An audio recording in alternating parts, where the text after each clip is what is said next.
Well, thank you, Mr. President. The Adelaide College of Music, which would more accurately have been called the Adelaide College of Popular Music, was a remarkable institution which at its peak had almost 10,000 pupils on its books and employed some 200 teachers, either in the city or at branches and sub-branches in suburban and country districts.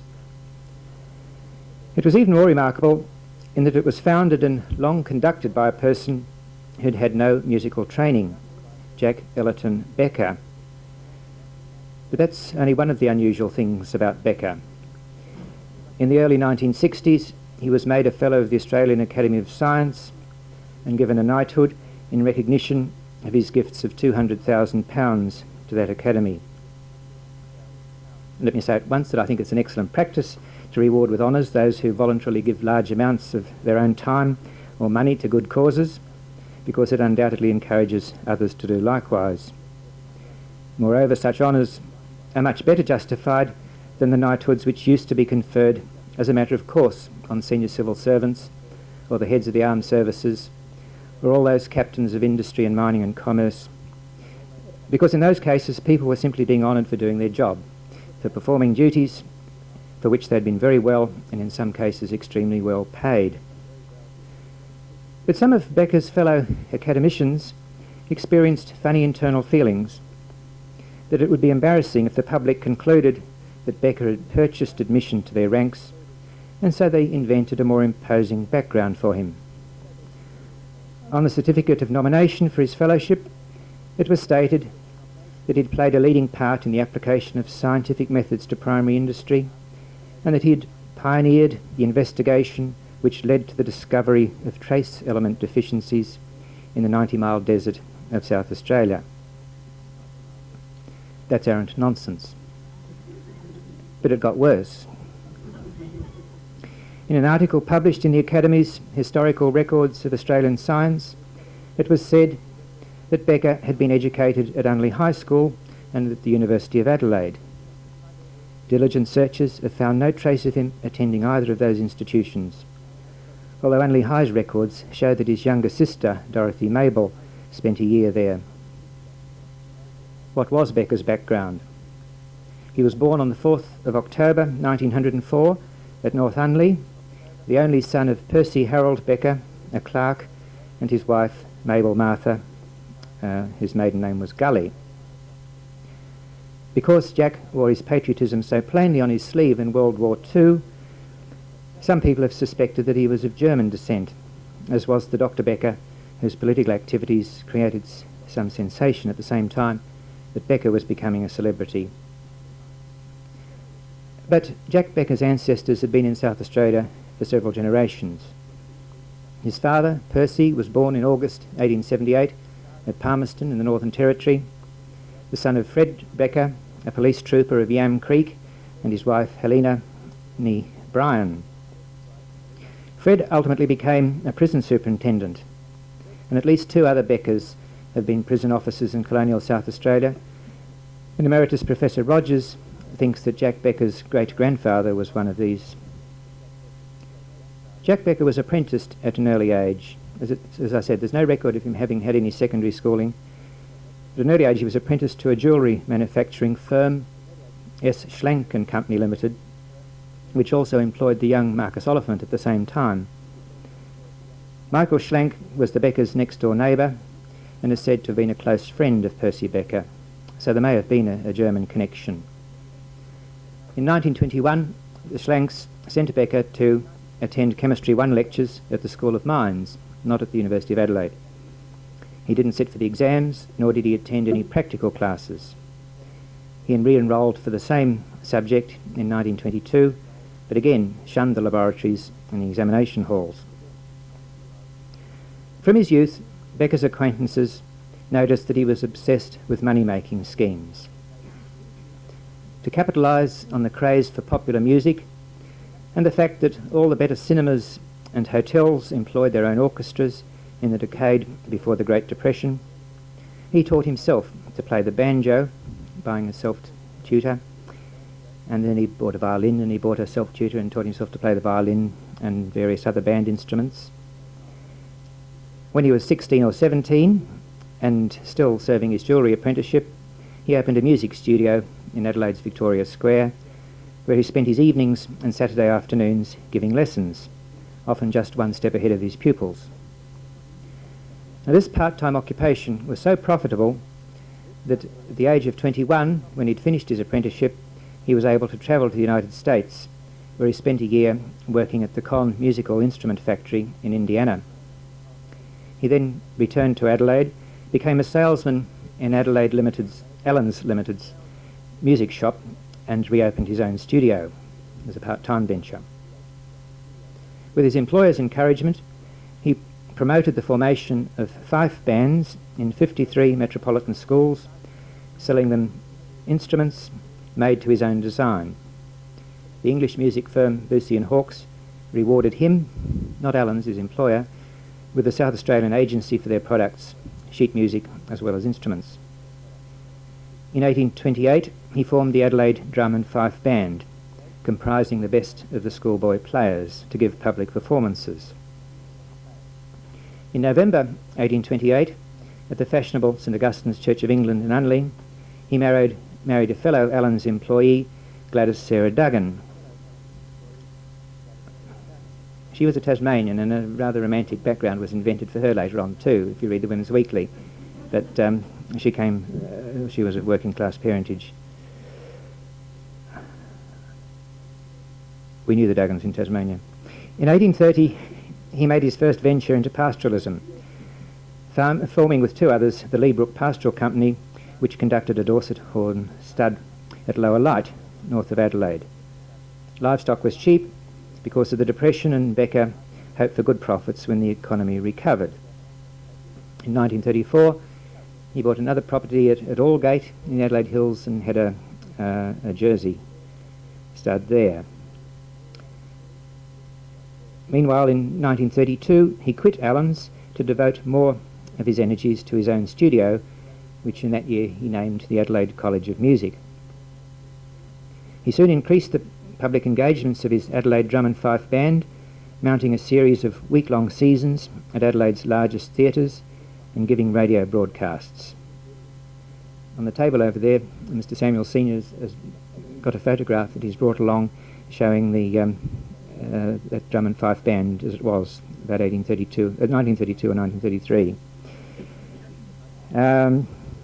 Triumphant tours to Melbourne followed. They had a week-long sell-out season in the Capitol Theatre, the one built by Walter Burley Griffin, and then in Sydney, and that was in 1936 and 37. Though the parents of some of the boys resented having to pay for the increasingly expensive uniforms that Becker ordered.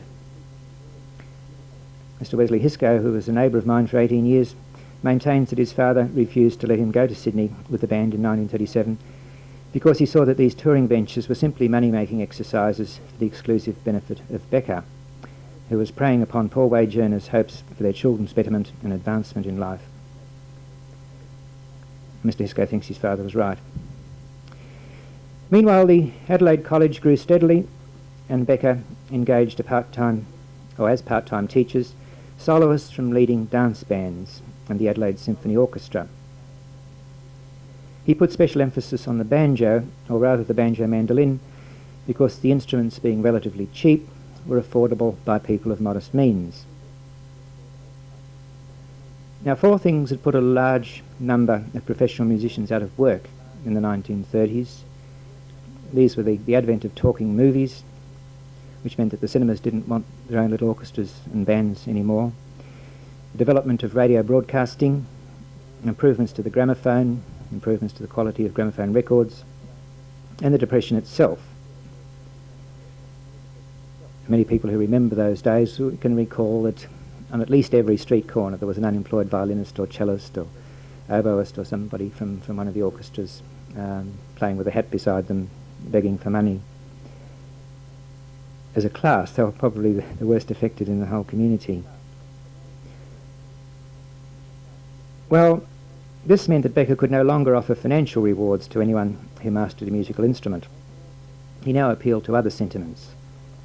After he'd established the Adelaide Banjo Club within his college, his advertisements declared that it, and I quote, offers unique social advantages, for the friendship of others with a common interest enriches the lives of those who study musical instruments.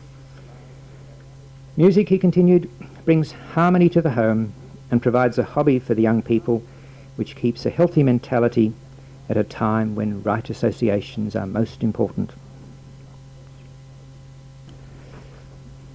By the late 1930s, the Adelaide Banjo Club was giving weekly broadcasts from the Claridge Theatre in Gawler Place, broadcast on Wireless Station 5AD every Sunday at 6.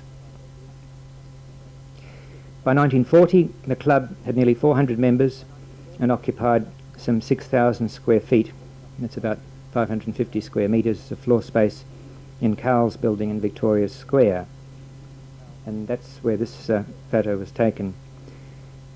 And there it appears the more advanced trainees were persuaded to play for dancers without personal reward. And that picture was taken in June 1940. By the end of the Second World War, the club had 1,000 playing members, and its weekly wireless broadcasts could be heard on 2BH Broken Hill and 6PR in Perth, as well as twice on Adelaide's 5DN, 2 o'clock on Saturday afternoons and 5:30 on Sundays.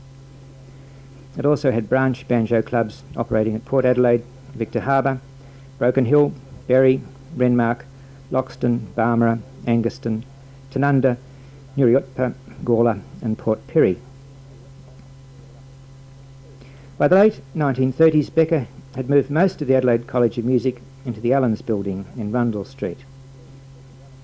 He'd also established additional large assemblies within the college, and these included the Adelaide Boys Military Band, a saxophone band, the Adelaide Drum, Bugle and Baton Corps, the Rhythm Pups Dance Band, the Adelaide Boys Choir, and all these groups are said to have been wildly successful. The changes which had put so many musicians on the streets had also forced those who retained employment to accept substantial cuts in pay, and that's why so many talented people were glad to supplement their incomes by accepting part-time work in Becker's studios. They included, and can we have the next slide? I wonder if anyone remembers Dick Smith. He was for many years a percussionist with the ABC's Adelaide Symphony Orchestra, and he taught xylophone and drums for the Adelaide College of Music. He also trained some groups of instrumentalists for the Adelaide Boys Military Band, the Adelaide Drum and Fife Band, and the Adelaide Drum and Bugle Corps. That's Mignon Weston, oboe soloist with the Adelaide Symphony Orchestra, who joined the teaching staff of the Adelaide Boys Military Band. Alan Mart, a member of the Palais Royal Dance Orchestra, who taught the banjo, mandolin, guitar and string bass for the Adelaide College of Music, and also joined the staff of the Adelaide Banjo Club. And even Professor Czarzinski, laureate of the Warsaw Conservatorium and leader of the ABC's Adelaide Symphony Orchestra, was glad to work part-time teaching the violin students at the Adelaide College of Music. And it seems rather sad that such a great soloist with a distinguished background had to spend so much time teaching kids to play Irish jigs and gypsy serenades on the violin. Leslie Mitchell, saxophone soloist with the Palais Royal Orchestra, taught sax and clarinet for the Adelaide College of Music. He also took charge of training the Adelaide Boys Saxophone Band and served on the teaching staff of the Rhythm Pups Dance Orchestra and the Adelaide Boys Military Band. Stanley Hall, the Palais Royal Dance Orchestra's pianist, taught modern piano and also piano accordion for the Adelaide College of Music. As the 30s advanced, ballet and other forms of dance were added to the Adelaide College of Music's teaching program, and these were taught at studios in Wyatt Street at the corner of Pirie Street. Becker also engaged as full-time principal of his college, and perhaps we better have the next one, a very gifted musician and manager, Henry William Jerram Green, always known as Harry Green. He wasn't nearly so self-centred or so single-minded in his pursuit of wealth as Becker was, because he engaged in vast amounts of voluntary activity. He served as president of the Gilbert and Sullivan Society of South Australia for 17 years, and had substantial terms as president or vice president of the Australian American Association, the Australian Asian Association, and for about 7 years he was president of the Australian Italian Association. He was also for 17 years a member of the Australian Committee for the Fulbright Awards. For 20 years he was president of the Catholic Blind Association, and in 1957 he was appointed a Knight Commander of the International Catholic Order, the Knights of Malta, in recognition of his charitable work. It's funny he didn't get any civic honours in Australia. His numerous other public activities included service as president of the Adelaide branch of Lions International. Well, Green introduced the study of jazz at the Adelaide College of Music's program, and he took a steadily increasing role in the college's management as Becker became more involved in real estate speculation. Meanwhile, the great triumph of the Adelaide Drum and Fife Band's season at the Prince Edward Theatre in Sydney, drums at the back, fifes at the front. The great triumph in Sydney in 1937, following the triumph in Melbourne. Here's all 200 of them, auditioned from more than 1,000 who were in the scheme altogether, had fired Becker with the ambition of taking a large ensemble on tour to Europe, where he anticipated it would have a tumultuous and profitable reception. As this scheme developed, he decided that a brass group would attract wider attention than the drum and fife band, and that's why he put so much effort into developing the Adelaide Boys Military Band, making it the largest group of its kind in the world. Late in 1937, he visited Britain to purchase £5,000 worth of instruments.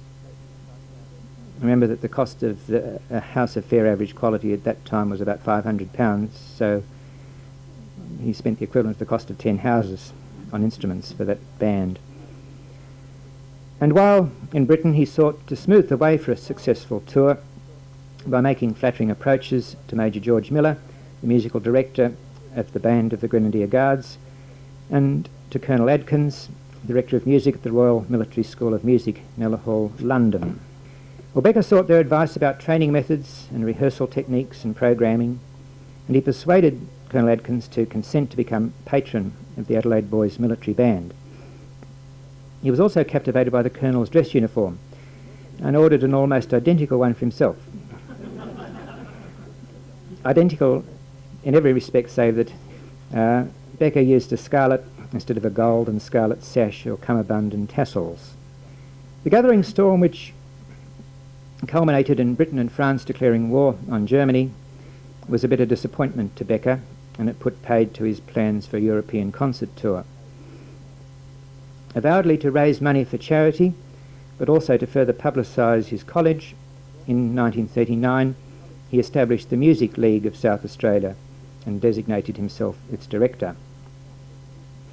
From that time onwards, the Adelaide College of Music's principal concert seasons were given under the auspices of the Music League, but the management of the two organisations long remained identical, and each and every performer at Music League productions was a pupil of the Adelaide College of Music or its offspring, such as the Adelaide Banjo Club.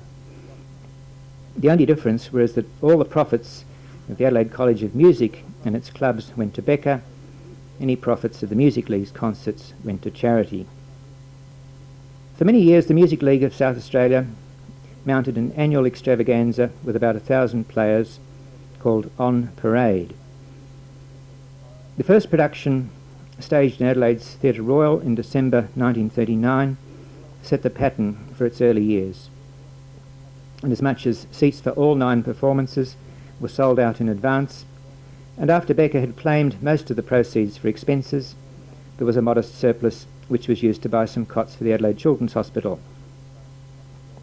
But On Parade served other purposes. Most participants found it an enjoyable and satisfying experience, and so did their parents. It provided a bright spot in those dreary war years, and it was marvellous publicity, the Adelaide College of Music.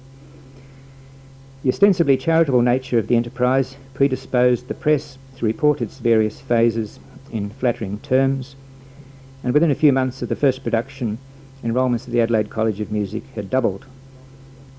Well, that first production, touted as the greatest stage show ever seen in the Commonwealth, had certainly generated a lot of excitement. From the Banjo Club the 150 best performers were selected. And they played Conrad's Margie and Bland's Carry Me Back to Old Virginie. They also accompanied a vocal duet by Hilda Safra and Bob Moore. It became the practice to start every concert with the banjo players because their instruments were so sensitive to temperature changes that it was deemed essential to tune up on stage. And to get it absolutely right, each of the 150 or more banjos was tuned separately. And that took a couple of hours. It grew and grew, and so by the mid-40s, when the banjo club had over 1,000 members, they picked out the best 500, I think 543 was the most they ever had on stage at once. The sensation of the show was the first appearance of the Adelaide Boys Military Band, conducted by Becker. In its final form, this comprised 10 sousaphones, 30 clarinets, 26 saxophones, 30 trumpets, 10 trombones, 10 French horns, 8 bassoons and percussion instruments.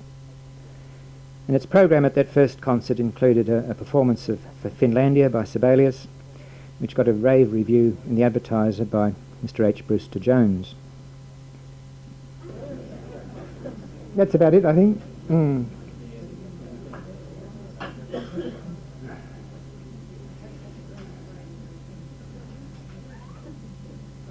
next one? Can we?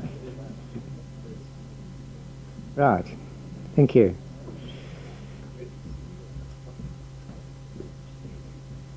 Well, then there was the newly established Adelaide Drum, Bugle and Baton Corps.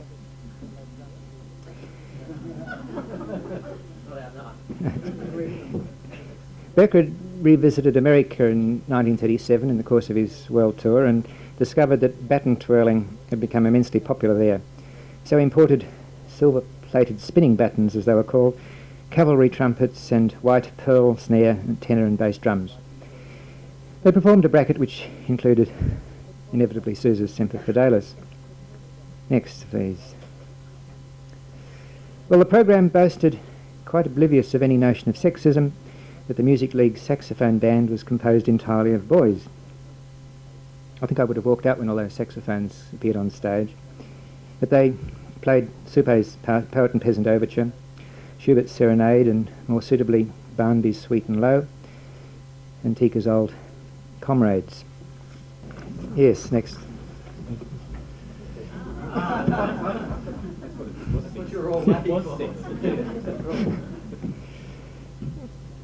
I was going to say that according to Adelaide gossip, which of course is nearly always wrong, Becker is said to have had in the course of his life 8 or 9 mistresses. One member of the society insists that it's 10 or 11.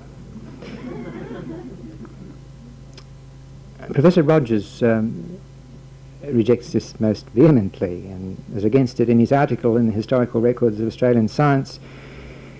He's written that both Becker and Lady Becker were Puritan in outlook. They disapproved of the permissive society.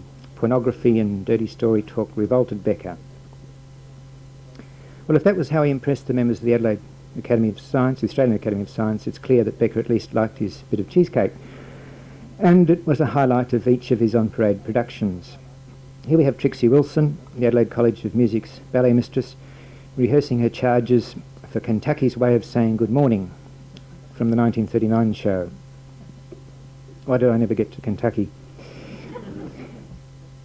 Well, after the accounts for the 1939 production were finalised, Becker secured a set of new cots for Surgical Ward No. 1 at the Adelaide Children's Hospital, and in April 1940 formally presented them to Dr. Gilbert, President of the hospital board.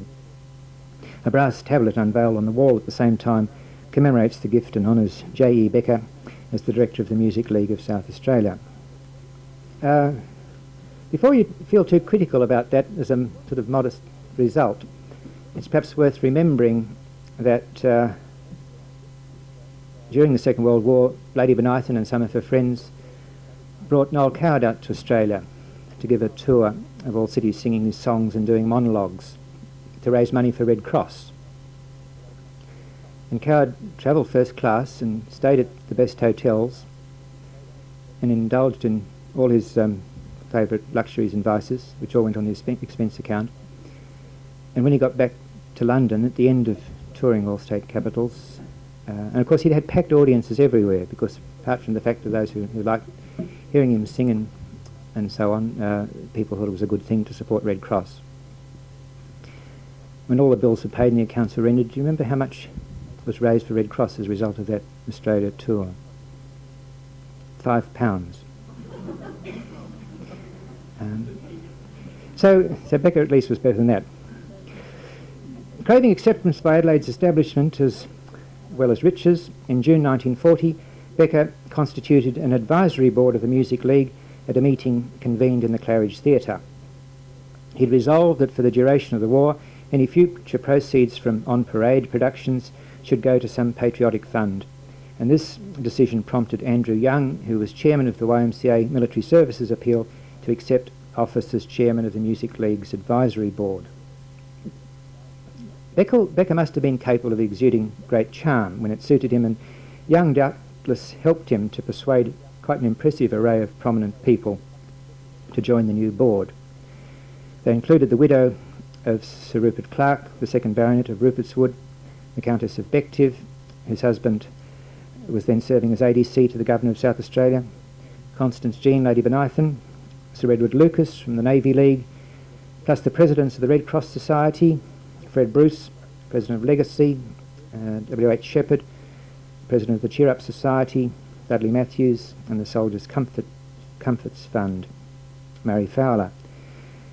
In the long run, some of these may have been disappointed because for the 6 years, 1940 to 45 inclusive, all of On Parade's modest profits went to Young's YMCA Military Services Appeal.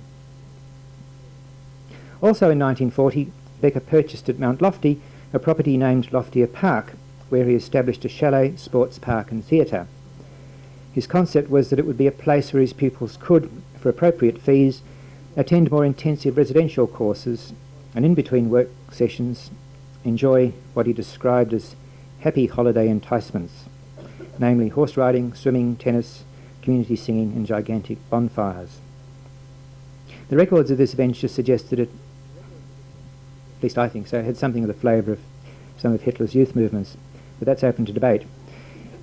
Becker himself claimed that, and I quote, "Imbued with the charm of nature, music in the great outdoors will have a very strong appeal, and the atmosphere will be conducive to greater application." Intending to hold at Loftier Park gala days in aid of the principal patriotic charities, Becker acquired a transportable theatre, fully equipped for all types of theatrical productions. It could seat 1,250 people, but I have as yet found no record of it being used for fundraising.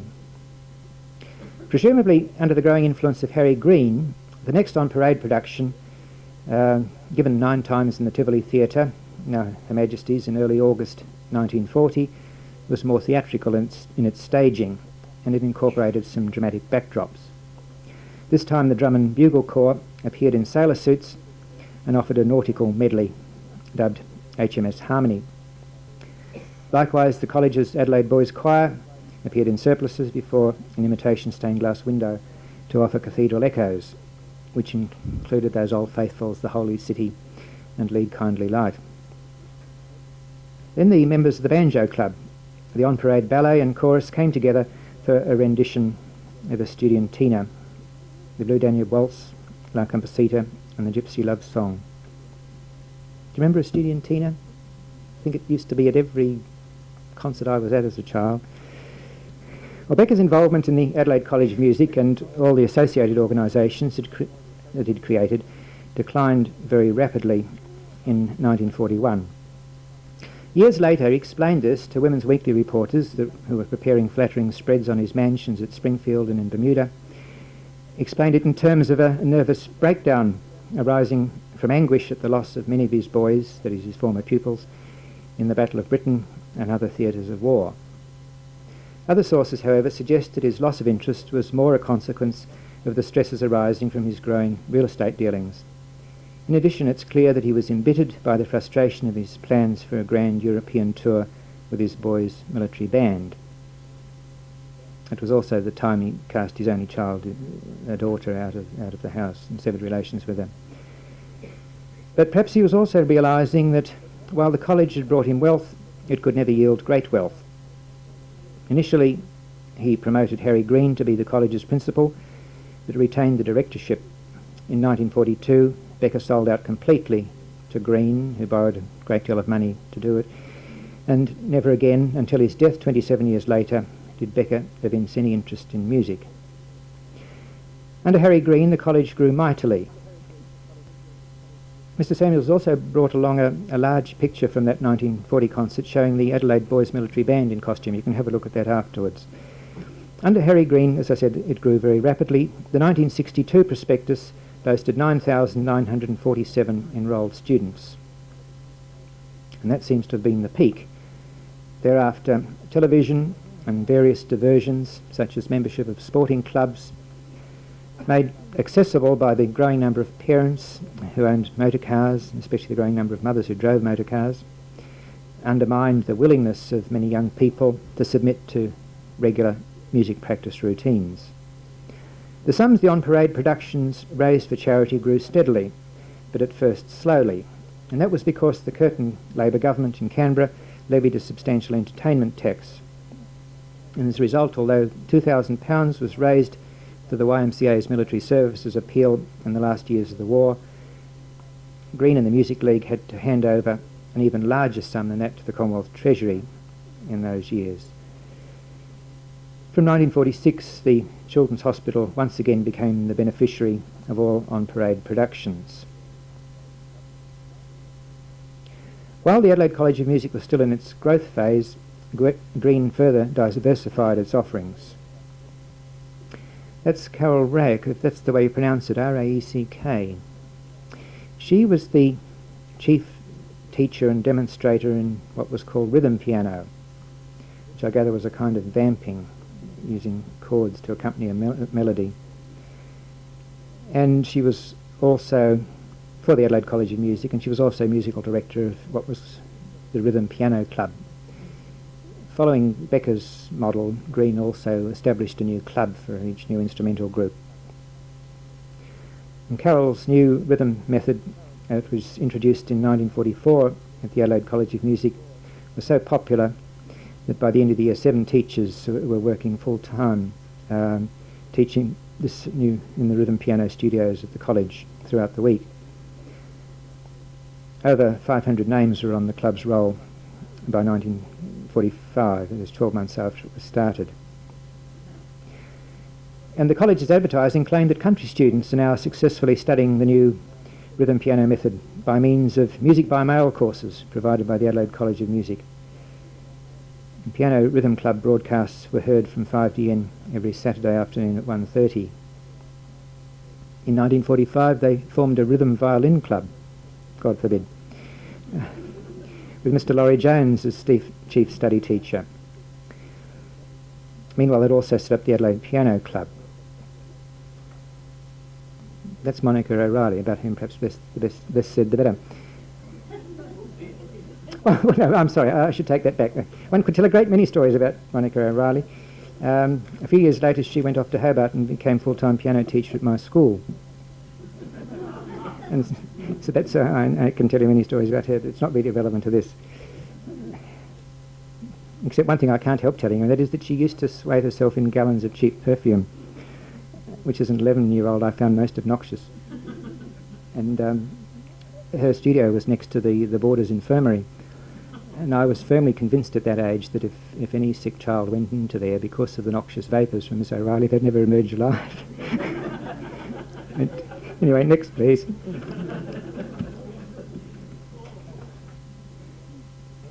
The college offered complete training of radio personnel in announcing, radio production, radio programming, script writing and salesmanship, and it offered personal and postal courses in this area. And 4 teachers were employed as well as visiting staff of radio personnel. And that branch of the Adelaide College of Music was dubbed the Radio Institute of Australia.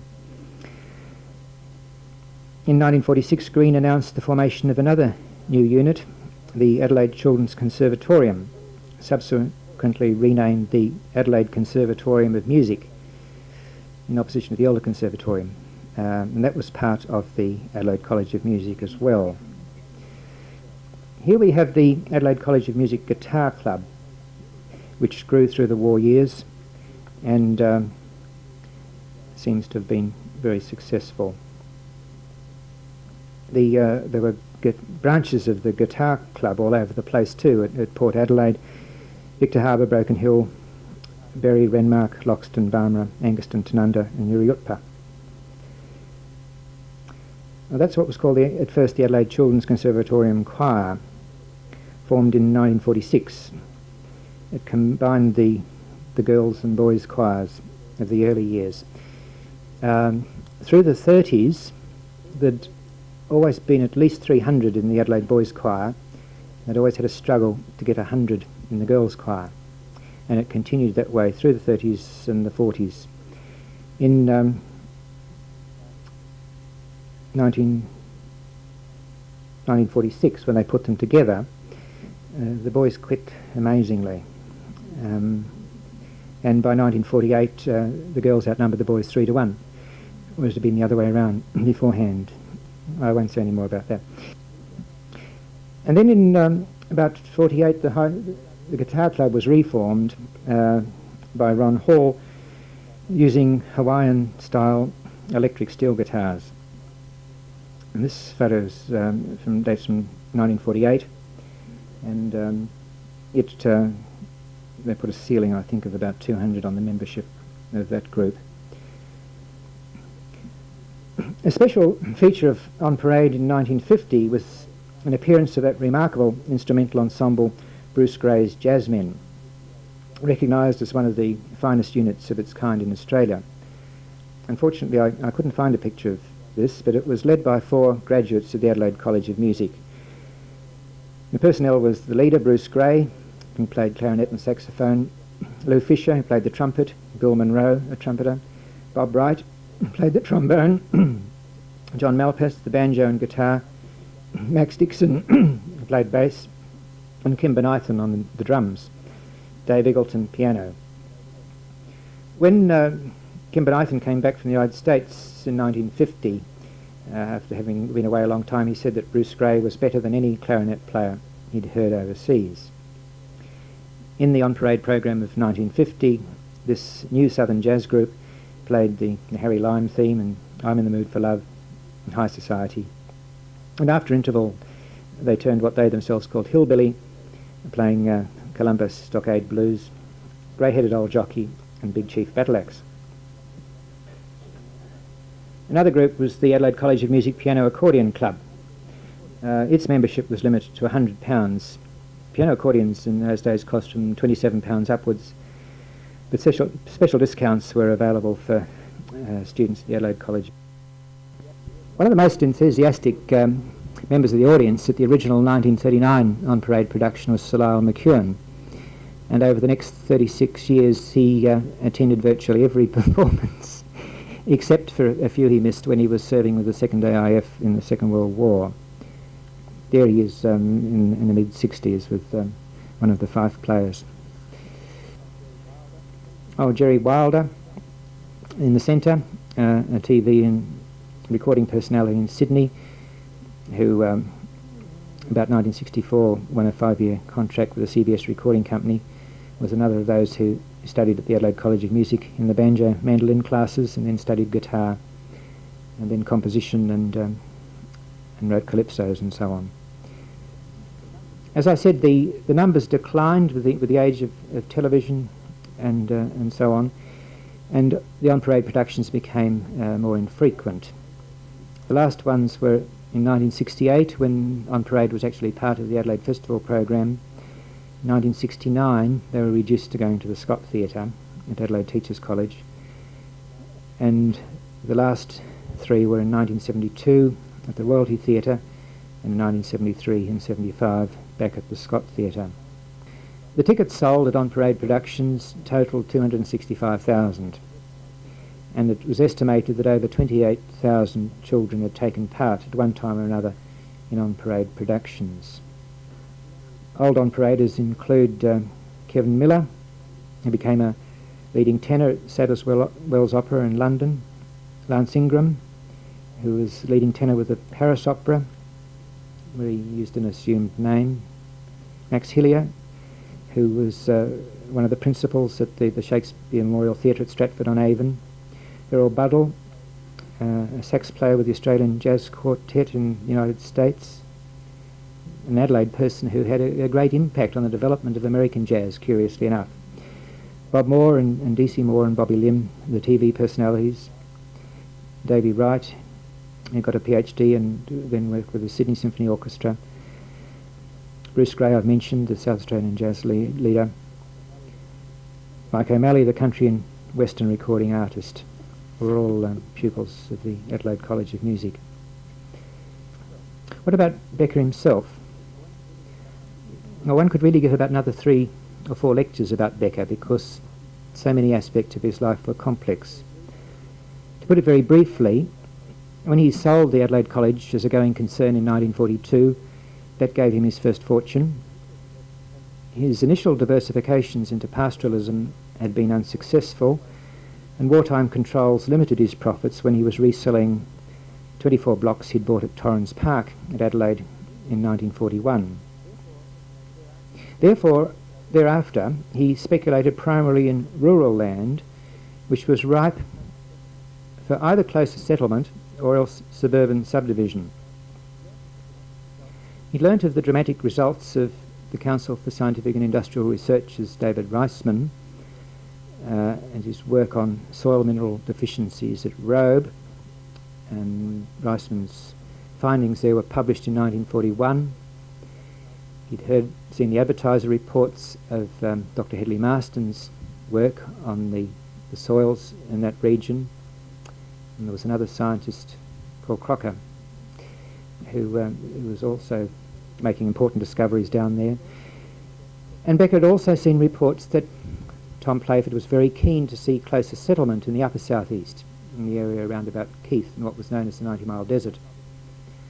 The 90-mile desert had good rainfall, at least I think it averaged over 19 inches a year, but the scrub was all sickly and the stock got sick on the soil. And the experiments that Hedley Marston and Reisman had been doing for about 10 years down at Robe had shown that if you add traces of copper or cobalt or manganese to the soil, that what seemed to be barren land could come very productive. And he saw Crocker's report that the same thing could happen in the 90-mile desert. And so that knowing that Playford was keen to develop the area for closer settlement, Becker moved in and bought 11 square miles or 7,000 acres in that area, and invited Reisman of the CSIRO to come and conduct experiments there, and he gave him every facility.